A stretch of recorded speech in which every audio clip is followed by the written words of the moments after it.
Wide Angle this week. It's been 2 years of spiraling violence in Jammu and Kashmir. Now, according to data released by India Spend, encounters and killings between 2015 and 2017 are up 53% from the corresponding 2 years in the previous 2012-2014 time period. Will the government's decision to announce a Ramzan ceasefire make a difference? Will it help ease or stop hostilities on the ground? Will there be a reciprocal ceasefire from the other side, from the militants and of course from Pakistan? Tough questions, all of which we're going to try and navigate over the course of the next 20 minutes.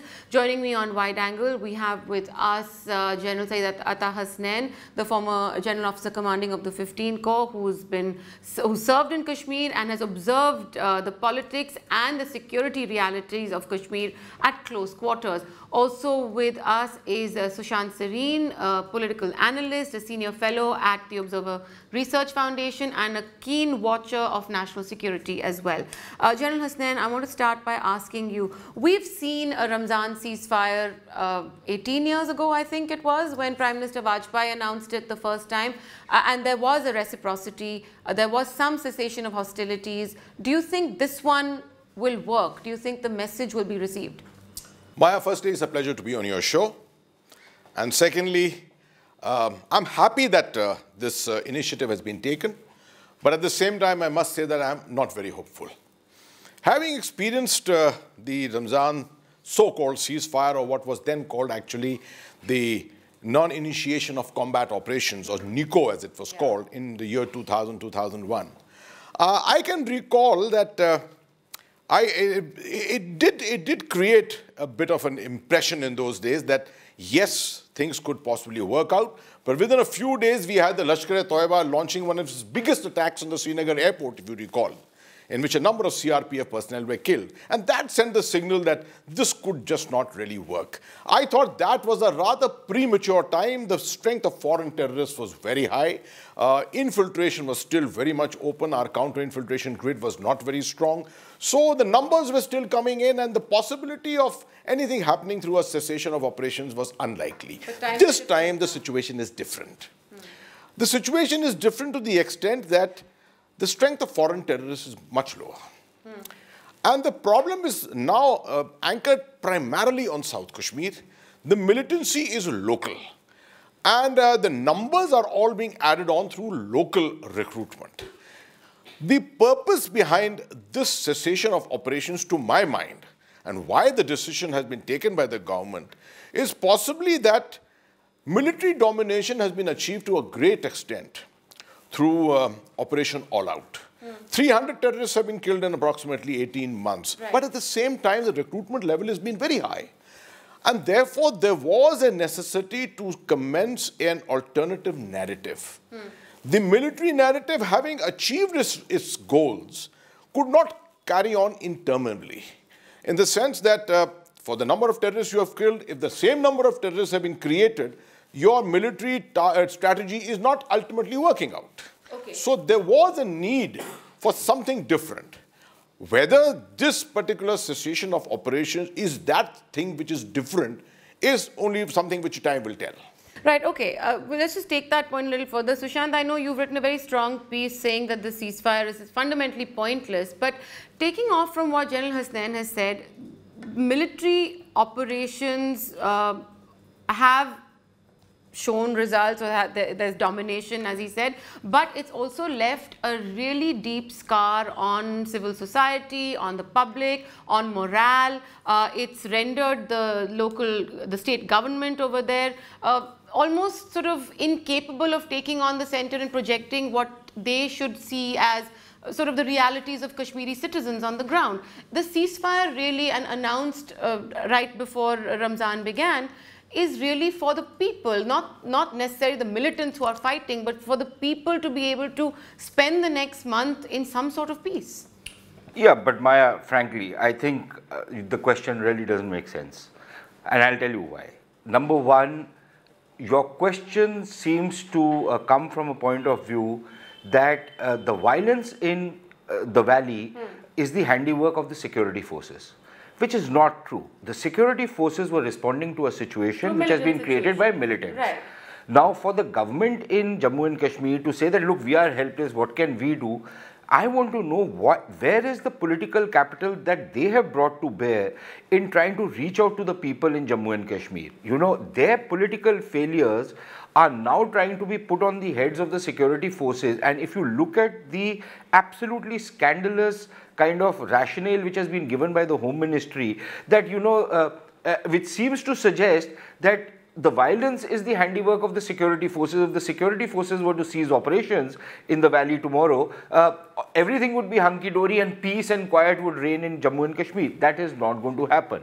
Number two, I agree with General Hasnan when he says that the situations are very different, but my perspective is completely different from his. If there was a rationale for a ceasefire in 2000. Incidentally, there were two ceasefires in the year 2000. The first one, we forget that a lot of background activity had happened by the Indian intelligence agencies to woo the Hizbul Mujahideen, which was the main Kashmiri group which was fighting in Kashmir. Right. The first ceasefire was with the Hizb. The second ceasefire, after the first ceasefire collapsed, the government at that point of time came to the conclusion that maybe there is an opportunity to put in place a second ceasefire, which was carried out for almost 5 months or something like that. 23rd of May. Even that failed. And it had to fail because there was not just the Hizb involved, there were also the Pakistanis involved who had been taken by surprise by the intelligence coup of getting, you know, very senior Hizb people across. This time around, if you are declaring a ceasefire, you do not have an interlocutor on the other side. The joint resistance leadership are a bunch of non-entities. They are worth nothing to nobody. They don't control the street. They don't control the gun. The guys who control the gun are partly Pakistanis who have no reason to actually try and enter into any kind of a peace negotiation with India. Or the guys, it's a very, very amorphous kind of a militancy today. It's not an organized militancy of the past. And one more point, I agree with General Hasnan, so do the statistics suggest that recruitment levels have been rising despite the successes of the security forces. But, you know, if you just look at the numbers, 100 people joining in an year, a militancy, or 200 people joining, you know, those are minuscule numbers. I don't think we need to be that bothered about it. This is a war of attrition. It will happen, and we need to gird ourselves that this will be there for the next 5 years, if not the next 10 years. And we have to, you know, just hold our horses, do what is required to be done, which does not mean to only have a security-centric approach. But the rest of the approach, unfortunately, people like General Hasnan and all have been in the forefront of Sadbhavna and other things. What are the politicians doing out there? Okay, so fair point. The fact of the matter is, you're right, there is a security situation that needs to be addressed and hasn't been created by just the military alone. The militants, terrorist groups, etc. have definitely played a role, and the question of will they reciprocate the ceasefire is one that remains hanging in the air. There's no question about that. I think the real question here is that we have seen for the past 2 years, I think it was 2016 when Burhan Wani was killed in the operation, when we've seen subsequent protests, street protests growing each time. Militants' funeral processions are getting large numbers of crowds. There is an alienation that has crept into the people of Kashmir. I mean, even the few strides that may have been made, there doesn't seem to be any stomach for any conversation, and the sense has been that Delhi is not interested in speaking to Srinagar. Srinagar doesn't have anyone to speak to in Delhi, and ordinary civilians and ordinary people are just dying every day. Firstly, I think Sushant makes some very, very pertinent points. And I cannot but agree with him on many of these issues which he has said. Well, one or two issues I must just join issue with you. Number one, on the aspect of the war of attrition, I agree. We must have the stamina for a war of attrition. But this has gone on for very long. You must remember 28 years of war of attrition. You have come to a point, and remember around 2011 and 12, we had brought the war of attrition to a level where there were just 200 terrorists left. Today, that level seems to be meandering between 200 and 400 all the time.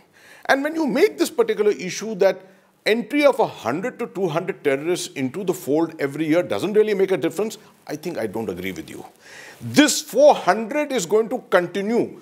Killing the last terrorist through a war of attrition is just not possible. Let me finish. It's just not possible. And that is why this may be premature. This particular cessation of operations, I don't call it a ceasefire. The cessation of operations may be premature. It could have happened a year or maybe 2 years later, but it has to take place at some stage. Where I entirely agree with what Sushant says is that I don't think the political community in Kashmir has taken enough responsibility to actually reach out to the people. But has the political community in the center, has the political community in the rest of India taken an initiative to reach out to the people? The political community everywhere has not taken I think they are at a loss, first of all, to understand this whole game. Kashmir is a very, very complex issue. And except at maybe the highest levels of political leadership, where people are regularly briefed by the intelligence agencies, etc., I don't think too many other people really understand this and don't really make an effort to understand it. What is really required, you must remember, is that there is a military space and there is a social space here. The military space is well under control. It is the social space which is entirely in turbulence. How do you calm that social space? That is the responsibility of the political community to do. How to do it, they are at a loss. And the army can only assist them with that. But let me bring you in onto this, Sushant. Because, you know, just to add something to what General Hasnain said.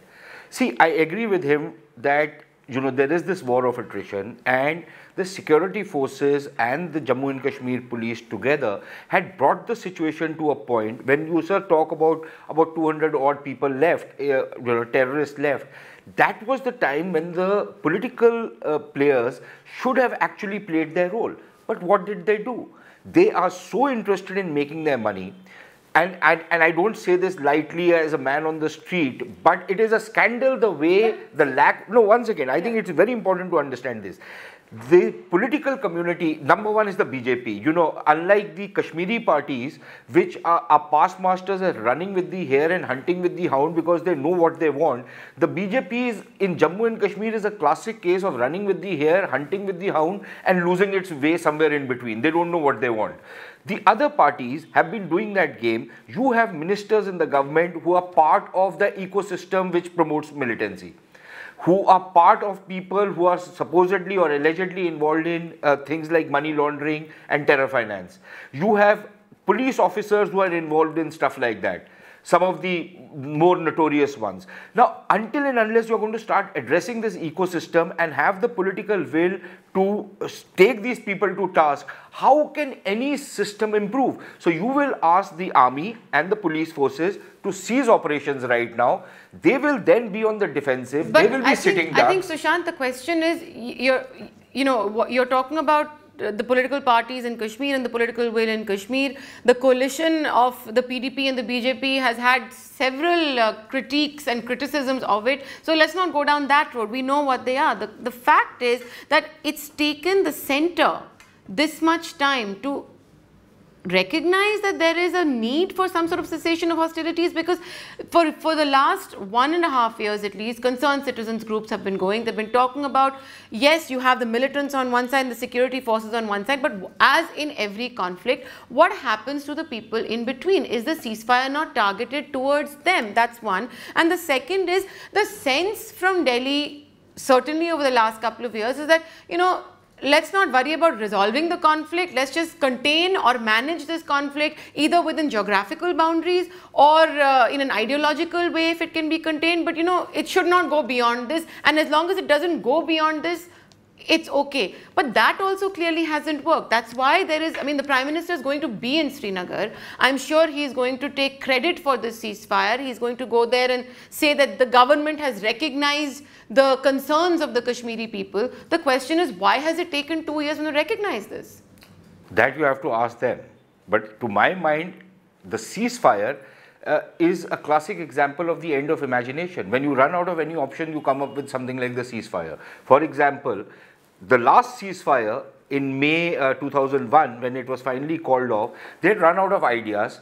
And the then BJP government, suddenly somebody pipped in, I don't want to take the name, but somebody pipped in and said, oh, so we've reached a dead end, so why don't we call Musharraf? And that's how the Agra summit happened. It wasn't a planned summit, you had not thought this through, and it was going to collapse. Now, this is the way the government in Delhi, please tell me, how many people in the Home Ministry are Kashmir experts?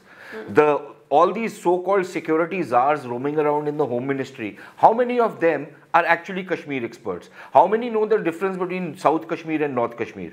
How many of them? How many of them know what is the community, dispersal in Kashmir? You bring in these fly-by-night operators who are supposed to be bureaucrats, and to call them Mandarins, I think is an insult to the term Mandarin. But you make them in charge of the destiny, and the political leadership in Delhi. Listen, forget about the guys in Delhi. I want to know the real stakeholders are people in Jammu and Kashmir. I want to know the people whose constituents are facing this problem on a daily basis, are losing their kids, are losing their lives, are losing their livelihoods. What are they doing about it? What are they doing about it on the ground? How can you forget And I think we need to hold their feet to fire. How can you forget about Delhi for the simple reason that the government in Jammu and Kashmir is in partnership with the BJP, which is running the government in Delhi. But moving away from that, sir, if I can just, we can talk about the security situation. You made the point about the social space being in complete turmoil. Now, to every argument that Sushant has made about what happened in 2000, they ran out of ideas, so let's call Musharraf. I mean, frankly, the Christmas visit to Nawaz Sharif was what? I mean, it was just, we don't have a plan, let's just go across and, say, let's have a cup of tea together. What was the point of that when you were not going to, you can say Pathankot happened after that, you can say that India has made its efforts. All that is fine, but at the end of the day, none of what Delhi is doing or has tried to do has trickled down or has made an impact on the lives of ordinary Kashmiris. I mean, something has to be said for that. Let me explain that, Maya, and that's a very good point which you have raised.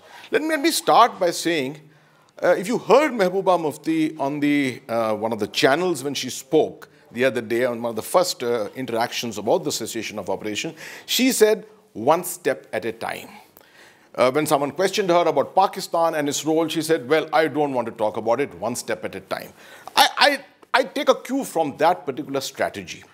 I think this whole issue has been mired in so much complexity that to try and do too many things at one time may achieve nothing. So what is what? No. It's a ceasefire is therefore not a ceasefire. The cessation of operations is therefore a good thing, because if nothing else, it opens up opportunities. When it comes to the social space, what is necessary is grassroots political activity. And someone who's been in Kashmir for 20-24 years, let me tell you, even for something them it's not easy, grassroots political activity does not exist in Kashmir. There is the common Kashmiri does not know who to go to ultimately. That's the simple reason for it, because the security situation is such that their representatives can never come and meet them, can never come down to the ground. Therefore, you have to create the environment for that. I'm not saying that a cessation of operations is going to open up the social space for people to come and visit their constituencies and things like that, but at least a chance will be given to people now. Someone to go out and reach out to them. The last point I do want to make on this, and it's important from a sense of responsibility. Sushant said they will take pot shots at our security forces, and our security forces will be defensive. As a military man, let me tell you, in India, 99% of the people don't understand what is the meaning of cessation of operations. The army will redouble its efforts. Let me tell you this, much more active than what it is in normal time. Because the only thing which is going to stop is cordon and search operations and search and destroy operations. Everything else will carry on as it is. The security of the installations, the counter-infiltration efforts going on, the LOC, which is efforts going on, infiltration, the intelligence efforts which are going on, road opening, area domination, patrolling, everything goes on. I have handled this myself 18 years ago. I can tell you, we went crazy that time trying to coordinate. Okay, cessation of hostilities, not a ceasefire in the sense that we might understand it. And you were mentioning the point about what is the point of this, because at the end of the day, it's not up to the military to control the security situation. It's not the security situation not only been created by the military. There are other parties, and we know who those parties are. Now, there is a huge trust deficit that we're dealing with, whether it is, you know, vis-a-vis India and Pakistan, whether it's vis-a-vis Delhi and Srinagar, there is a huge trust deficit. How do you, even with vis-a-vis the PDP and the BJP, I mean, let's not go farther than that, but how else can you bridge it if not somebody say, all right, listen, let's just try and work this out. Whether there is a, you're saying that there isn't a plan, and there may not be a plan. But not having a plan hasn't stopped someone before. But what's the question? I'm asking you. I mean, so what do you think? They shouldn't even try? No. Of course you must try. You must try everything.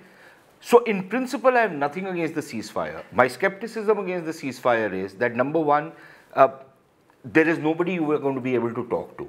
You already have the response from the GRN. That's a very important point. So, and they are not interested. Number one, they are puppets. So they have obviously not got the orders from their masters across the border to even engage in some kind of a dialogue. They are confounded, actually. Look, and it is dangerously delusional for anybody to think that a rabid Islamist like Sayyid Ali Gilani, who is a complete puppet of the Pakistanis, is after 40 years of fueling the worst kind of militancy in Kashmir, is suddenly going to turn over a new leaf and become an apostle of peace in the region. But for God's sake, you can't be more stupid than that. I mean, he's got a point, but the fact of the matter is, if you go to the valley, people will tell you that even Gilani's word counts for nothing anymore on the street. Absolutely. So why talk to him now? So what's the point of talking to him? My question is this: just because there isn't someone to talk to, just because there is not someone at the other end to necessarily reciprocate that ceasefire, should not mean that an effort isn't made. That's exactly my point. That's exactly what I'm saying. The effort does not necessarily have to be in terms of what General Hasnain calls cessation of operations. Cessation of operations. I call it ceasefire as a civilian. But the effort does not have to remain limited to that. There are a range of other things which the army had been trying to do in its own way, setting up schools, making sure the schools function properly, providing medical facilities, building roads, all sorts of other things. Is it the army's job? Isn't it the civilian government's job? What the hell do those bloody junior engineers and executive engineers get paid for? Earning their money? Let me explain. What work do they do? I think, Sushant, you have to understand this from a conflict manager's point of view, right? Kashmir is not a normal state. Jammu and Kashmir is not a normal state. It's still in a state of conflict, and it's a subconventional conflict. In a subconventional conflict of this nature, I think one of the biggest things and very good things which has happened is that India brought in democracy so early in 1996. Thereafter, in 1997, we introduced Sadbhavna. Sadbhavna was nothing but a military civic action program, and it's done everywhere in the world where there are subconventional operations. It has limitations. You can take it up to a point. And I do agree entirely with you that the army couldn't take on the entire mantle of administration, and what was necessary was try and encourage people to go in for effective governance. That is something which has still not entirely happened. But that is not related to this issue of cessation of operations. The cessation of operations is more about calming the environment. It is calming the environment, bringing people out, allowing people to participate in normal activities. Also, General Hasnain, again, I want to ask the same question, that when you're talking about the civilian government and the role of the civilian government in Jammu and Kashmir has always been strapped by the impositions of Delhi also. I mean, we can argue this or slice and dice it whichever way you want, but at the end of the day, Delhi makes sure that it does not. Well, there has been a trust deficit. I mean, there has been a trust deficit. I don't agree. I don't agree. I think this has become an excuse. Yes, to some extent, there is a lot of toing and froing between Delhi and Srinagar, but in a range of issues on innumerable matters, if you start, dissecting what has happened, the people in Srinagar have as much a say in what happens out there as the people in Delhi have. In any situation like this, it's a kind of both sides put their heads together and come with some kind of a middle ground, which is what is also happening. To say that the people in Srinagar are issued diktats from Delhi, which they blindly have to follow, I don't think that is entirely correct. Number one. Well, number two, on where it matters to those guys, they put their foot down, don't they? The government in Srinagar, when it matters to them, they come out on the street, they demonstrate. We saw that during the Amarnath fracas way back. Whether it was the opposition or it was the government, they came out, they ensured that nothing happened which they did not want on a range of other issues. How come when it comes to issues of militancy, when it comes to calling the bluff of the terrorists, when it comes to putting the ecosystem out of gear, ecosystem which sustains the terrorist and militancy and separatism, suddenly these guys say, oh, but Delhi is not, Delhi is interfering. Delhi is not interfering. Why don't they take the initiative and do it? What is the reason that universities have people who are paid by the state of India and the state of Jammu and Kashmir and toe the separatist logic? In which other country of the world does this kind of a bizarre thing happen? Where is it that police officers or policemen who are surrendered militants are recruited into the police force?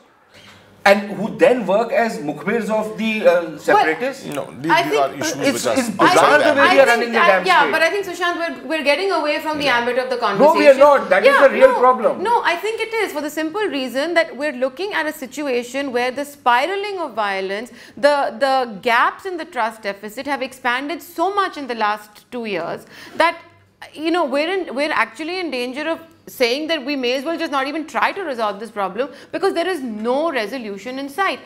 Doesn't this, you mentioned yourself, there's got to be a middle ground, a meeting ground. You can't blame everything on Srinagar. Srinagar can't blame everything on Delhi. So I think this is an attempt perhaps to create that space for a middle ground. In fact, one of the major advantages, Maya, coming from this initiative is the fact that even if it fails, and I do think it is not going to ultimately succeed, even if it fails, the government of India and the government of Jammu and Kashmir will have occupied a higher moral ground.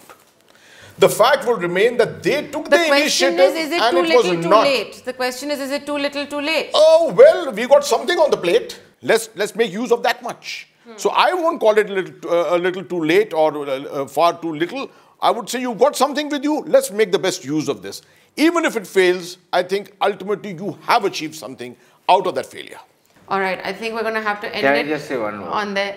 The higher the moral ground, the harder the fall. All right, okay. Well, we'll have to leave it at that and see which way it goes. But I think, as I said just now, the idea is to create a space where people can actually come out and start having a conversation again. Because from where I stand and what I see, there are no conversations taking place. And I think that's always step one towards any kind of conflict management even. Let's not call it resolution, but even conflict management. Thank you both very much for being on the show tonight. That's a wrap this week, but that's a wrap for now. And we will be back next week. Thank you.